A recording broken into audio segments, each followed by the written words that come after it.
قبلہ امام علیہ السلام کی شہادت جو ہے وہ زہر کے ذریعے جی کی گئی، اور زہر کا بھی باعث ان کی زوجہ بنی جس نے امام علیہ السلام کو زہر دیا۔ سوال یہ ہے یہاں پر نوجوانوں کا کہ مختلف ائمہ کو ان کی ازواج کے ہاتھوں زہر دیا گیا امام حسن علیہ السلام سے لے کر امام جواد تک، تو جب ائمہ جانتے تھے کہ یہ بیویاں اس طرح کی ہیں تو پھر ائمہ علیہ السلام نے ان سے عقد کیوں کیا؟ ضروری تو نہیں تھا، دوسری سے بھی کر سکتے تھے۔ اب یہ جو شادی ہوئی تھی یہ ایک قسم کا یعنی جبر تھا، دوسرے لفظوں میں وقت کا جو بادشاہ تھا ظالم، جو امام رضا علیہ السلام کا قاتل بھی تھا،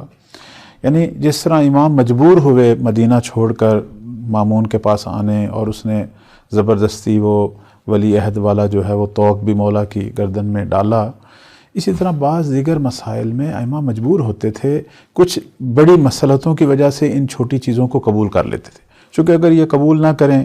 تو ایک قتل عام کا سامنا ہونا تھا خاندان اہل بیت میں بھی، وہ کینہ، وہ ناراضگیاں، وہ حسد وہ بڑھنا تھا، اور ممکن ہے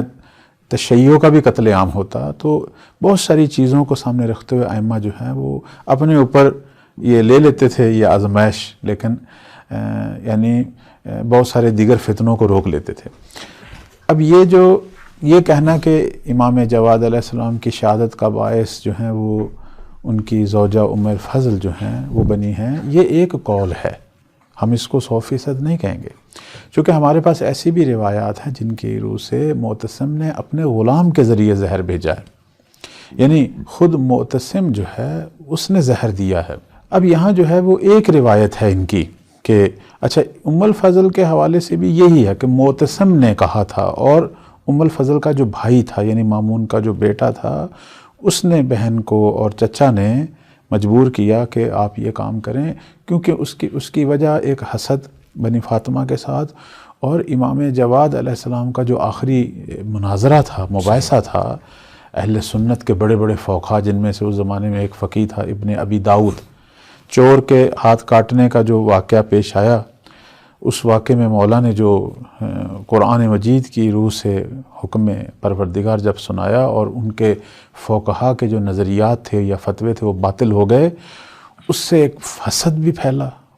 دیگر مکاتب کے فقہا میں، اور انہوں نے دن رات اب معتصم پر کام کرنا شروع کر دیا اور یہ کہنا شروع کر دیا کہ امام جواد کا مقام عالم اسلام میں تجھ سے بھی بڑھ گیا ہے، چونکہ وہ جو مجلس یا وہ جو محفل تھی جس میں امام جواد علیہ السلام نے قرآن مجید کی روح سے جو ہے وہ اصل مسئلہ یہ تھا کہ ایک شخص نے چوری کی، اس کے سزا ہے اسلام میں ہاتھ کاٹنا۔ اب یہ ہے کہ ہاتھ کہاں سے کاٹا جائے، اہل سنت کے فقہا میں اختلاف بیٹھ گیا، بعض کہتے تھے کلائی سے کاٹا جائے، بعض کہتے تھے نہیں کوہنی سے کاٹا جائے۔ اب یہ بحث ان میں چل پڑی، تو معتصم نے امام جواد علیہ السلام کی خدمت میں بالآخر یہ درخواست بھیجی کہ آپ تشریف لائیں، اور وہ بڑا بظاہر احترام بھی کرتا تھا۔ مدینہ سے مولا کو بلایا گیا، باقاعدہ اس نے ہدیے تحائف بھی دیے اپنی بھتیجی کو بھی، اور مولا کو بڑا استقبال بھی کیا۔ اور اس محفل میں جب امام آئے اور انہوں نے یہ جب ان مخالفین جو مکاتب فکر تھے اہل سنت کے، ان کے جب فتوے سنے، ان کے دلائل سنے، تو مولا نے فرمایا یہ سب باطل ہیں۔ اس کے بعد امام نے قرآن مجید کی وہ آیت پڑھی کہ ان المساجد للہ، کہ یہ جو جائز سجدہ ہیں ہمارے اعضاء میں یہ پروردگار کے ہیں، ہم ان پر ہمارا اختیار نہیں ہے۔ جب انسان نے سجدہ کرنا ہے تو اس کی جو ہتھیلی ہے وہ ظاہر زمین پہ لگے گی، 7 اعضاء جو ہیں اس کے، ہاں، تو انہوں نے فرمایا کہ آپ ہتھیلی سے ہٹ کر باقی حصہ یعنی یہ جو 4 انگلیاں یہ کاٹ سکتے ہیں، یہ کاٹیں گے، یہ وہی ہاتھ کاٹنے کے برابر ہے، باقی آپ کو حق نہیں ہے کلائی سے یا کونی سے۔ امام کی اس گفتگو سے وہ بھی چپ کر گئے، اور معتصم بھی جو وقت کا جو سلطان اور بادشاہ تھا اس نے بھی بہت ہی تحسین کی، اور وہ بھی قانع ہوا، اور اسی طرح چور کو سزا ملی۔ اب اس کے بعد جو ہے اس محفل میں بڑے بڑے علماء موجود تھے، چونکہ یہ کافی عرصے سے یہ مناظرہ مباحثہ چل رہا تھا، اور درباری موجود تھے، بڑے بڑے تاجر موجود تھے۔ اب جب مولا کا یہ فصل الخطاب حکم جب صادر ہوا، اس کے بعد بہت زیادہ شہرت ہوگی امام کی دارالحکومت میں، ارد گرد کے علاقوں میں۔ اب لوگوں نے یہ جو دشمن اہل بیت ایک گروہ تھا بنی عباس میں، اور اسی طرح یہ مد مقابل جو فقہا تھے، انہوں نے معتصم پر کام کرنا شروع کر دیا کہ یہ تو تجھ سے بھی بڑھ گیا رتبہ ان کا، یہ تو بنی فاطمہ جو ہیں یہ ایسے خلافت پر قابض ہو جائیں گے، بیٹی بھی ان کو دی ہوئی ہے اور بنی عباس سے رشتہ داری بھی ہے، علم و فضل میں بھی یہ کہاں سے کہاں ہے، اور یہ وہ اب یہ جو بادشاہ لوگ ہیں یہ شرابی، فاسق و فاجر، جو ویسے ہی شیطان کے زیر اثر ہوتے ہیں عام طور پر، جی تو اب ظاہر ہے ان پر تو یہ چیزیں اثر کرنی تھیں، اور ان کا سابقہ بھی یہی رہا ہے کہ انہوں نے مسلسل بنی فاطمہ کو شہید ہی کیا ہے۔ مامون جس نے بظاہر اتنے احترام سے امام رضا علیہ السلام کو بلایا لیکن بعد میں ان کی شہادت کا باعث بنا، تو اب یہاں جو ہے معتصم جو ہے وہ یا خود زہر بھیجتا ہے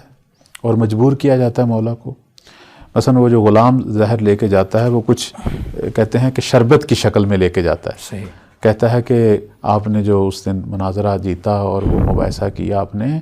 تو معتصم بہت خوش ہے، اس نے تمام فقہا کے لیے یہ ٹھنڈا شربت تیار کیا ہے، یہ سب نے پیا اور آپ کا یہ حصہ ہے، تو امام نے کہا رکھ دو میں رات کو پی لوں گا، اس نے کہا نہیں یہ پھر گرم ہو جائے گا، یہ آپ کے لیے اسپیشل بھیجا گیا تو آپ ابھی پئیں تاکہ میں جا کے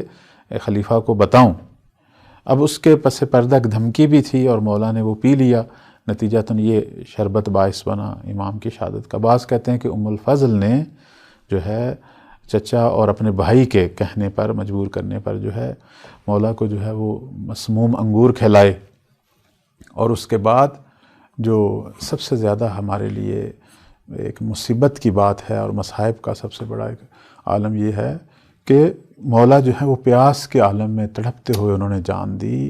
اور مولا کی آہ و بقا جو ہے اس کو کہ لوگوں کے کانوں تک نہ پہنچے، گھر میں شور ڈالا گیا، اس ام الفضل نے عورتوں کو کہا کہ تالیاں بجاؤ، شور ڈالو تاکہ، اور حتیٰ اس سے زیادہ دردناک پہلو یہ تھا کہ 3 دن تک مولا کا جنازہ جو ہے چھت پر بھی جو ہے اسی عالم میں رہا، اور بعد میں امام ہادی علیہ السلام ان کے فرزند ارجمند صلوات اللہ علیہ پہنچے اور یہ غسل و کفن اور دفن کے جو ہے مراحل طے ہوئے۔